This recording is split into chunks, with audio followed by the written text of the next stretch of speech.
오늘은 나야 내 삶을 다시 일으키는 한마디라는 제목으로 하나님 말씀 전하겠습니다. 여러분, 질문으로 한번 시작할게요. 여러분에게는 두려움이 있으세요? 어떤 종류의 두려움이신지 궁금합니다. 정신과 의사이자 저명한 작가인 스캇 팩은 그의 저서에서 이렇게 말한 적이 있어요. 두려움이 없다는 것은 오직 마음이 고장났을 때뿐이다 라고 했습니다. 그러니까 두려움이 있다는 것은 정상인 것이죠.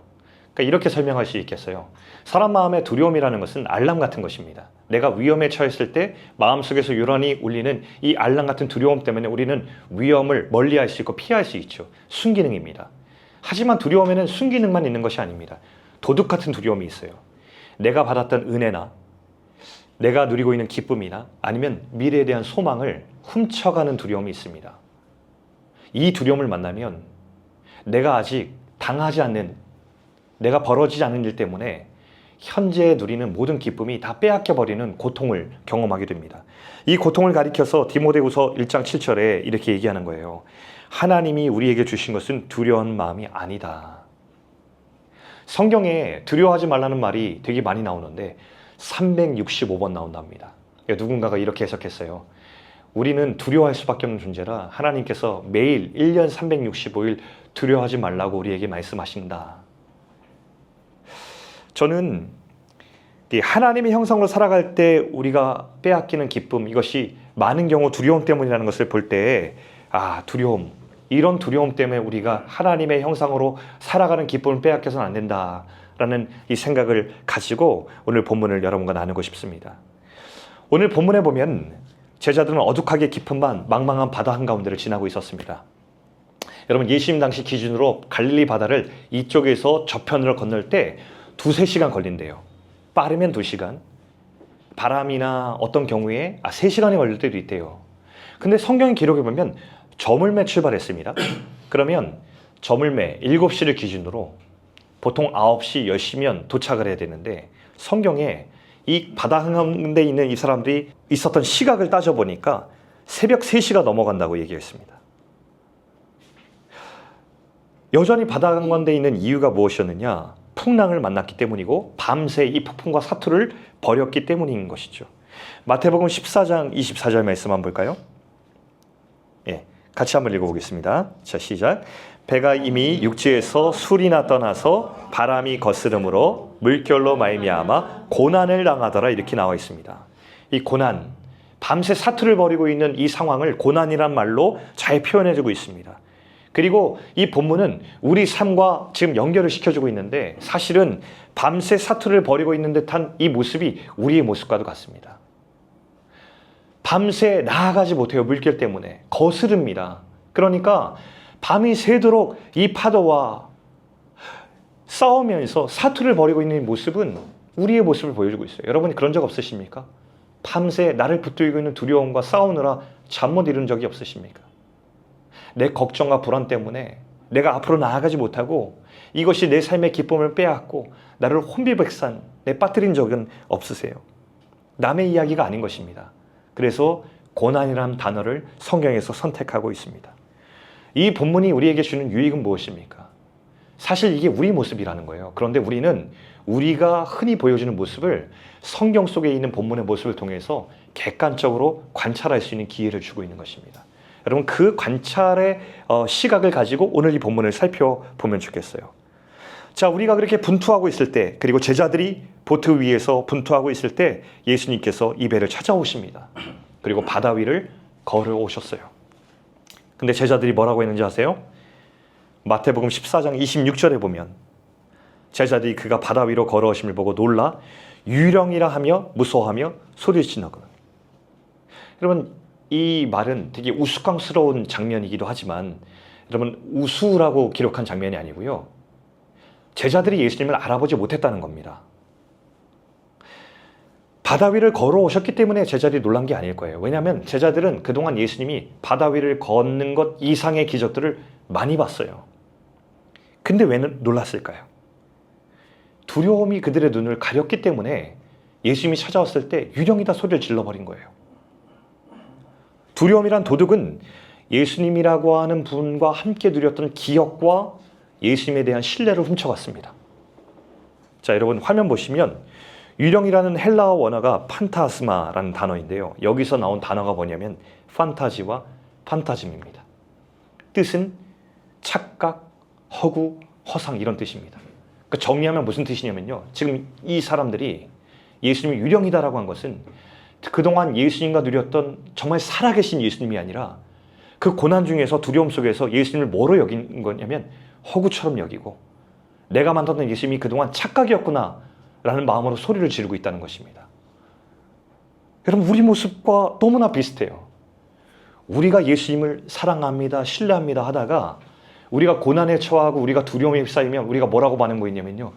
그동안 내가 경험했던 믿었던 예수님이 갑자기 착각처럼 허구처럼 여겨질 때가 있다는 거예요. 여러분 이게 심리학에서 노시보 효과가 있는데 여러분 이런 얘기 들어보셨죠? 한 선원이 냉동 컨테이너에 갇혔어요. 근데 냉동 컨테이너에 갇혀서 나갈 수가 없었어요. 공포에 질리고 겁에 질렸어요. 그리고 그문이 열렸을 때 그는 거기서 죽어 있었어요. 근데 여러분 놀라운 사실은 그 냉동창고는 작동하지 않는 냉동창고였어요. 이걸 노시보 효과라고 해요.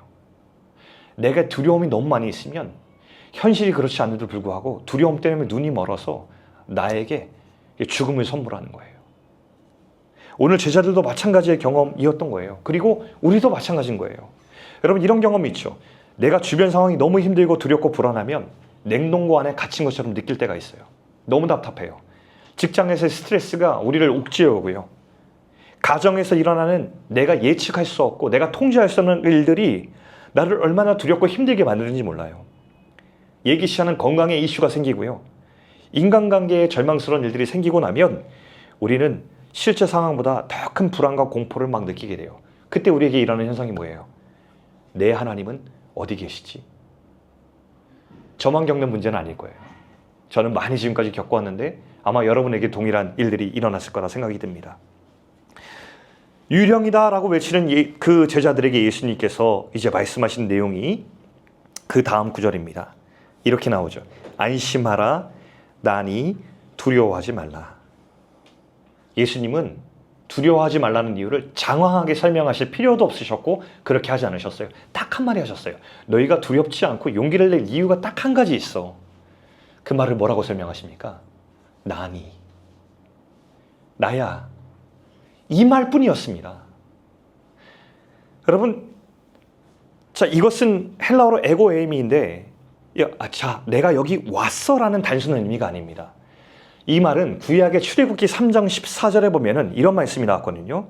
하나님께서 모세에게 나는 스스로 있는 자니라 라고 얘기했어요. 그러니까 당신을 표현하는 결정적인 말이 나야 합니다. 그러니까 하나님이 우리 가운데 두려움을 물러가게 하실 때, 우리를 안심시키실 때, 우리에게 격려하실 때 다른 말이 필요 없으세요. 이 말입니다. 나야.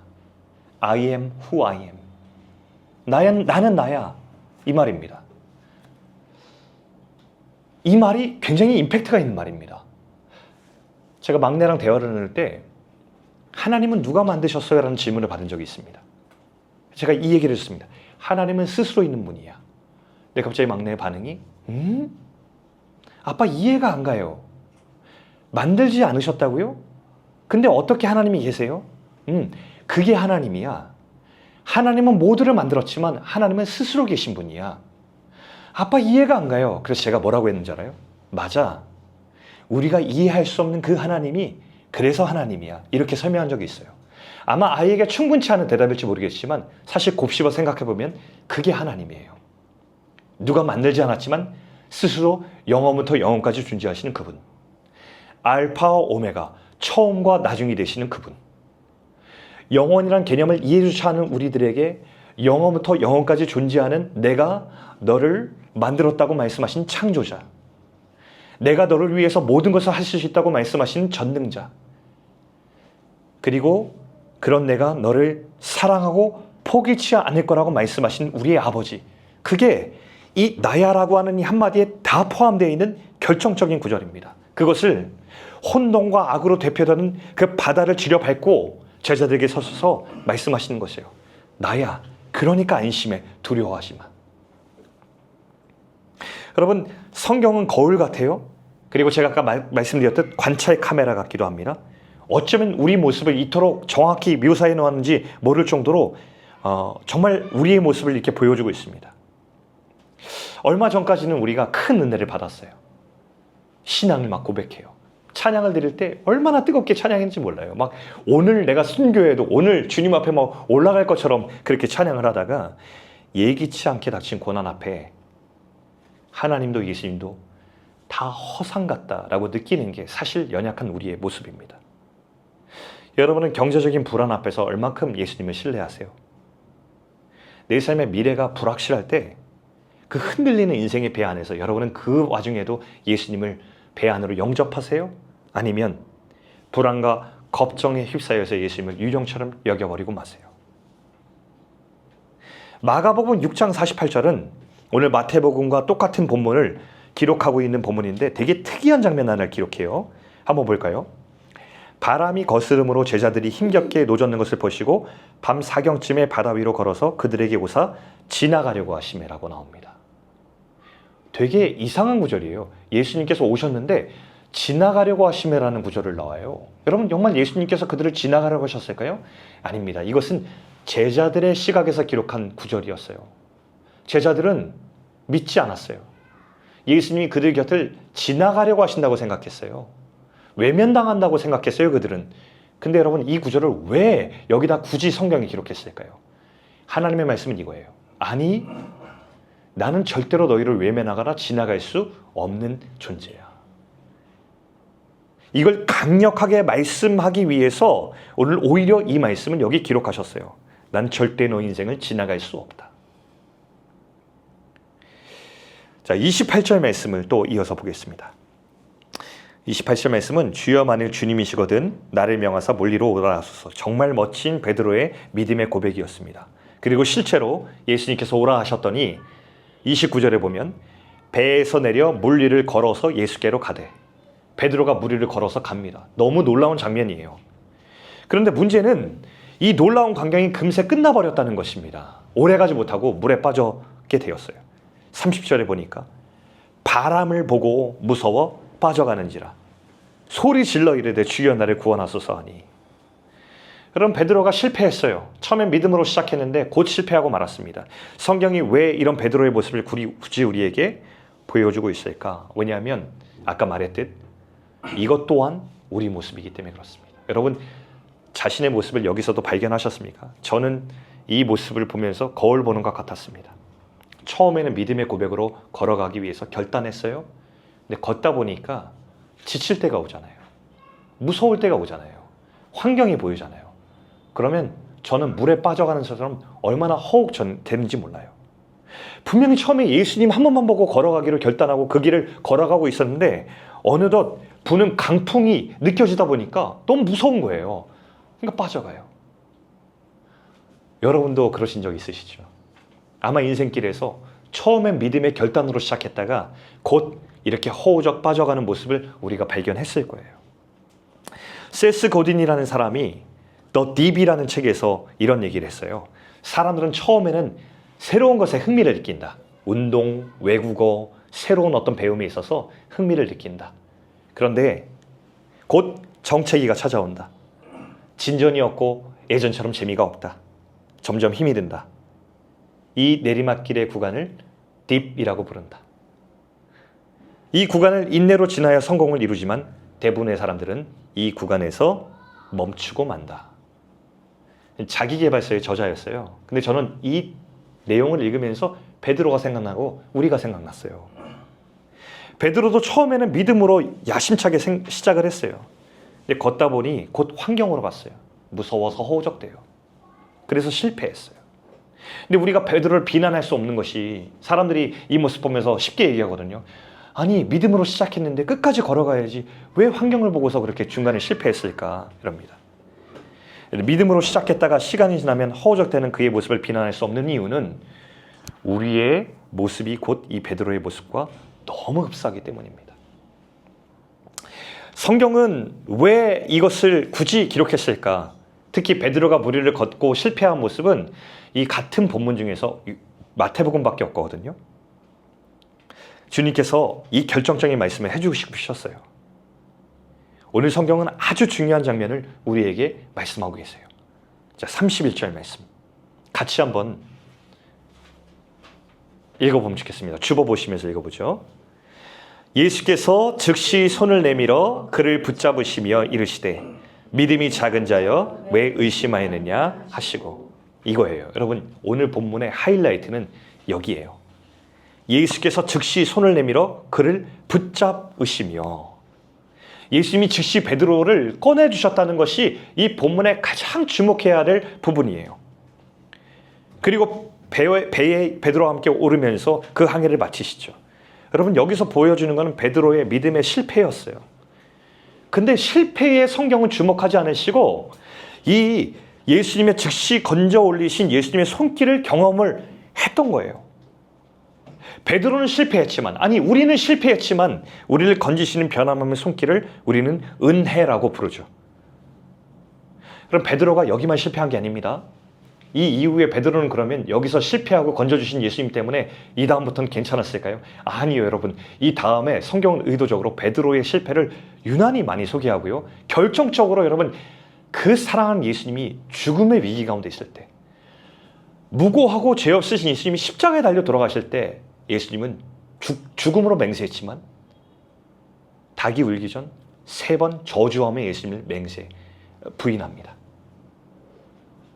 완전히 실패하고 완전히 무너지고 말았어요. 근데 중요한 건 뭔지 알아요? 이 부분도 하이라이트가 아니에요. 성경의 하이라이트는 어딘지 아세요? 예수님께서 십자가에 죽으시고 다시 부활하신 이후에 베드로를 다시 찾아오는 장면이에요. 그리고 그때 뭐라고 하셨는지 알아요? 베드로야, 내 양을 먹이라. 이 내 양을 먹이라는 말은 베드로를 너무너무 신뢰하기 때문에 하신 말씀이었거든요. 계속 실패하는데 예수님께서는 계속 찾아오셨고요. 계속 넘어지는데 계속 일으켜주셨고요. 결정적인 배반을 했는데도 불구하고 예수님 찾아오셔서 끝까지 믿어주세요. 이게 베드로가 믿음의 여정을 걸을 수 있었던 이유예요. 이 베드로는 나중에 진짜 이름처럼 반석이 됐어요. 사도행전에 보면은 어느덧 변화된 베드로를 만나게 됩니다. 믿음의 사람으로서 목에 칼이 들어와도 난 예수님을 사랑하고 따르겠어요라고 얘기하는 베드로를 드디어 만나게 됩니다. 여러분, 과정이 있었습니다. 그 과정은 멋지지 않았습니다. 근데 예수님께서는 베드로를 키워내셨습니다. 우리 믿음의 길을 한번 돌아보실까요? 여러분의 믿음의 길은 굉장히 멋진 걸로 가득 차 있습니까? 우와, 난 믿음의 결단을 했고 난 예수의 제자로 살 거고 난 이렇게 살아나고 있어. 이렇게 여러분의 신앙을 묘사하실 수 있겠어요? 저는 못합니다. 제가 제 믿음의 길을 뒤돌아보니까 멋진 모습, 믿음의 성공, 하나님을 따라가는 신실함, 이런 것들은 너무 멀더라고요. 멋있지 않은 실패로 가득 차 있고 연약함과 넘어짐과 이 베드로 모습보다 더 수치스러운 모습으로 가득 차 있는 모습을 발견했어요. 근데 우리 믿음이 이렇게 멋지지 않은데 이 믿음의 여정을 걸어갈 수 있는 이유는 이런 실패에도 불구하고 찾아와서 다시 일으켜주시는 예수님의 손이 있었기 때문인 것을 우리는 고백합니다. 우리 믿음의 결단이 우리의 믿음의 여정을 이어가는 것이 아니라 우리의 넘어짐에도 불구하고 손잡아 주신 예수님의 손이 우리의 믿음의 여정을 이어나간다는 것, 그리고 우리를 만들어 나간다는 것을 믿는 것이 우리의 믿음이에요. 교회도 마찬가지예요. 여러분, 교회 안에서 어떤 교회가 좋은 교회일 거라 생각하세요? 믿음의 여정을 잘하고 있는 멋진 믿음에 있는 사람, 성숙한 사람이 많이 모여 있으면 좋은 교회 같죠. 저는 요즘 교회에 대한 생각을 할 때 어떤 교회가 더 좋은 교회, 멋진 교회일까라고 할 때 이 믿음의 여정, 하나님이 그 사람의 넘어짐을 계속 이끌어 가시는 그 손을 믿고 그 손을 믿고서 서로 가운데서 인내해주고 참아주는 이 공동체가 진짜 신실한 교회 아닐까라는 생각을 해봅니다. 여러분, 저는 오늘 이 본문을 바라보면서 여러분과 3가지 적용점을 좀 나누고 싶습니다. 첫 번째는 연습을 적용점으로 소개하고 싶습니다. 오늘 베드로가 무리를 걸어갔을 때 실패했어요. 그럼 이건 나쁜 겁니까? 아닙니다. 이것도 의미가 있어서 소개한 겁니다. 성경은. 베드로가 실패에도 불구하고 계속 도전하고 연습하잖아요. 이 연습과 도전이 베드로를 만들어내는 겁니다. 자전거가 넘어지잖아요. 아이들 자전거 탈 때.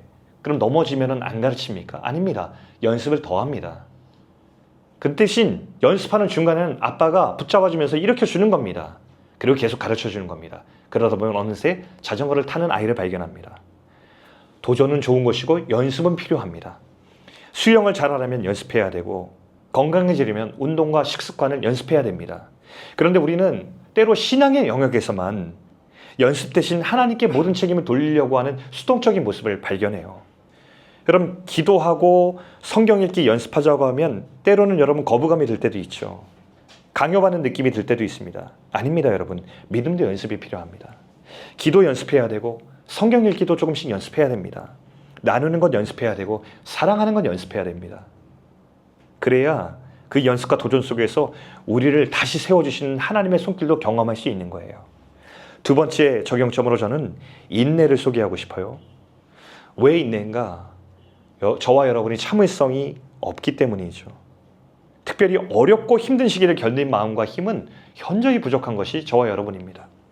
그러나 여러분, 그 시간이 아까 우리 더 딥에서 봤던 내리막길 같은 시간이 우리에게 축복인 이유는 그 시간을 통해서만 배울 수 있는 것이 있기 때문입니다. 그것이 인내예요. 저는 사랑이 오래 참는 것이라는 생각을 요즘 많이 묵상하고 있습니다. 즉각적인 친절과 몇 번의 호의는 가능합니다. 그런데 사랑이 왜 오래 참는 것이라고 성경이 이야기했을까? 요즘 조금씩 알 것 같습니다. 오랜 시간 동안 포기하지 않고 이어나가는 그 노력 자체가 이게 사랑이구나. 오랜 시간 동안 누군가를 참아주고 있는 그 나의 스탠스 자체가 이게 사랑이라는 것을 조금씩 깨닫고 있습니다. 그 지난한 노력이 시간과 만나 열매를 맺으면 그게 사랑이 되는 거 아닐까라는 생각을 저는 해보았습니다. 우리는 인스턴트 같은 사랑이 아니라 오랜 시간 깊이 우려내는 사랑을 연습하고 우린 그 인내를 배워나가야 됩니다. 마지막 세 번째 공동체 적용점을 두고 싶습니다. 여러분, 그러면 아까 예수님께서 찾아오신 그 손이라고 했잖아요. 막연합니다, 여러분. 이걸 어떻게 적용점으로 알 수 있을까요? 여러분은 오늘 여러분을 찾아오신 예수님의 손이 무엇이라고 생각합니까? 물론 여러 가지로 예수님의 손은 찾아올 수 있지만 저는 가장 결정적인 예수님의 손의 모습은 좀 공동체라고 생각합니다. 왜냐하면 성경에 그렇게 기록되어 있어요. 이 땅에 예수님이 직접 우리를 찾아와서 일으켜주지 않게 되었을 때 그때 예수님께서 당신이 직접 나타나는 손 대신에 이 땅에 세워놓으신 것이 있습니다. 그게 뭡니까? 교회라는 공동체입니다. 그래서 길을 잃은 사람들, 두려워 허우적대는 사람들이 예수님의 손을 만날 수 있는 것이 무엇인가? 그것이 바로 이 공동체, 우리의 손이라고 성경은 말하고 있습니다. 그래서 우린 공동체가 필요합니다. 예수님의 붙드신 손을 경험하기 위해서 우린 공동체가 필요해요. 그래서 우리가 해야 될 일이 있어요. 먼저 여러분, 어렵잖아요? 그럼 공동체에 도와달라고 이야기해야 됩니다. 오늘 베드로가 소리 지르면서 저 빠져 죽겠습니다. 도와주세요. 라고 한 것처럼 도와달라고 해야 됩니다. 도와달라고 하는 것은 창피한 것이 아닙니다. 도와달라고 하는 것은 신뢰이자 믿음의 고백입니다. 베드로처럼 소리를 지르는 것은 이 공동체를 향한 사랑입니다. 우리는 서로 좋은 모습을 보여주려고 여기 있지 않습니다. 저와 여러분은 서로에게 좋은 모습만 골라 보여주기 위해서 이 공동체를 절대 이룬 것이 아닙니다. 내가 어렵고 물에 빠졌을 때 도와달라고 외치려고 이 공동체를 이루고 있다는 것이 더 정확합니다. 그리고 우리는 서로의 믿음의 여정을 섬기기 위해서 여기 있습니다. 저는 그리스도인의 성공이라고 하는 것은 다른 사람이 내 성공을 위해서 존재한다고 생각하는 이 인식의 패러다임을 바꿔서 내가 다른 사람의 성공을 위해서 존재한다 라고 믿는 것이 대전환이라고 생각해요. 복음 안에. 그래서 우리는 이런 공동체가 필요합니다. 여러분, 우리 공동체가 이 예수님의 손이 되어줄 수 있으면 좋겠습니다. 두려움의 시간을 지나거나 혼돈과 어둠의 시간을 지나는 동안에 이 예수님의 음성을 꼭 들을 수 있기 바랍니다. 나다, 나야. 넘어져도 두려워 홀로 싸우는 것 같아도 두려움이 여러분의 예수님을 향한 이 믿음과 예수님을 향한 신뢰를 빼앗지 않을 수 있도록 여러분 마음을 지킬 수 있기 바랍니다. 예수님 반드시 여러분을 찾아와서 나야 라는 음성을 들려주시기 때문입니다. 풍랑이 없어도 예수님이 없으면 허망하고요. 풍랑이 있어도 예수님이 계시면 우린 안전합니다. 본질은 예수님입니다. 불고 있는 풍랑과 바람이 아닙니다. 이것은 사라지고 말 것입니다. 변치 않는 것이 있습니다. 나와 함께 하시는 예수님입니다. 오늘 말씀이 그것을 우리에게 이야기하고 있어요. 여전히 우리 인생 가운데 풍랑과 물결이 거스르더라도 우리 인생에 예수 그리스도 나를 날마다 찾아오셔서 나야 안심하라 두려워하지 말라 말씀하시는 예수님의 손을 기억할 수 있는 우리 공동체 될 수 있기를 주의 이름으로 축원합니다.